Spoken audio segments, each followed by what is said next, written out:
No answer. No movement from inside the fortress of hanging clothes. Not even a blink from the love seat man. I ring the bell by the cash register. Nothing. I ring it again, harder. Jesus, the woman says, at last emerging from the back, and I realize I've been pounding on the bell for some time. I stop mid-bang, my palm still raised over the bell like it could strike again any time. You her daughter? Yes. She gives me an appraising look, but I'm in a black hole of a dress today, one in which you can't discern tit from waist from hip. I see she's toting a dark dress, shrouded in plastic by her finger crook. She's holding it at a distance, at arm's length, like I once saw a Mormon receptionist carry a cup of black coffee to her boss at an office I temped at. She hangs it up now on the chrome rack between us. Even before she does this, I recognize the dress. Deep blue like the hour between the dog and the wolf. An attractively scooped neckline. Sleeves and hemline a length and cut you would call kind. Buttons in back like discreetly sealed lips. Good give in the fabric. Double-lined. The sort of dress that looks like nothing but a sad dark sack on the hanger, but on the body it's a different story. Takes extremely well to accessories. My mother loved this sort of dress. At whatever weight she was, thin, fat, middling, she owned an iteration.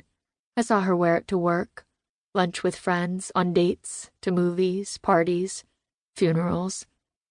I saw her wear it alone in her apartment for days on end, scratch at a stain on the boob. Shit. The hemline began to unravel. Fuck.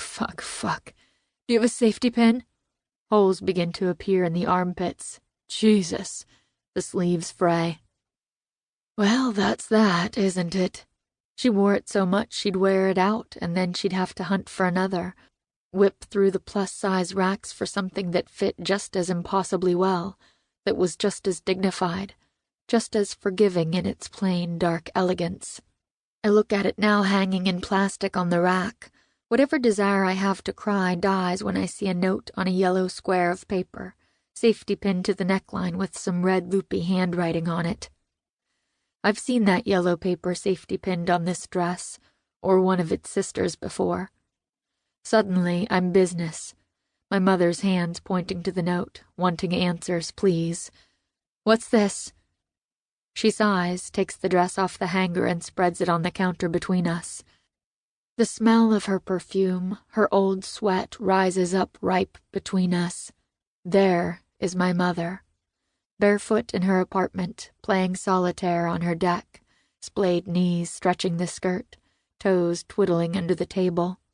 Lying on the sagging boat of her brass bed after a long workday, flipping channels, too tired to change, asleep with her mouth open, her troubled breathing, the hemline hitched up and tangled around her legs.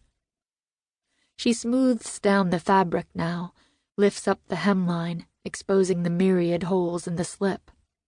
Seeing my face, she says, "Those she didn't even ask me to touch. You can't even see those. But I did raise the lining hem for her again, see?" Fuck. Safety pin, do you have one? This, though, she points to a jagged hole on the hip. Jesus. I couldn't fix this because it's not on the seam, see? Then she pokes her finger through the hole and wags it back and forth, shaking her head. Stop that. My mother's anger rising in my throat. Her hands itching through mine to take a swipe at this woman's wagging finger. I see.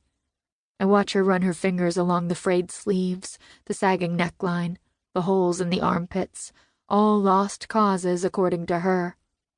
Nothing you can do about that, she says each time she points to a rip, a fray, a hole, raising her chin to look at me through her narrow little frames. I told her. I nod, a heady mix of rage and shame spreading through my chest like fire. Now here, she turns the dress around and shows me the back. I look at the new black buttons she's sewn down the spine. There are only 2 of the original buttons left at the base, small, dainty, iridescent bulbs like pearls. I told her I might not have something like these.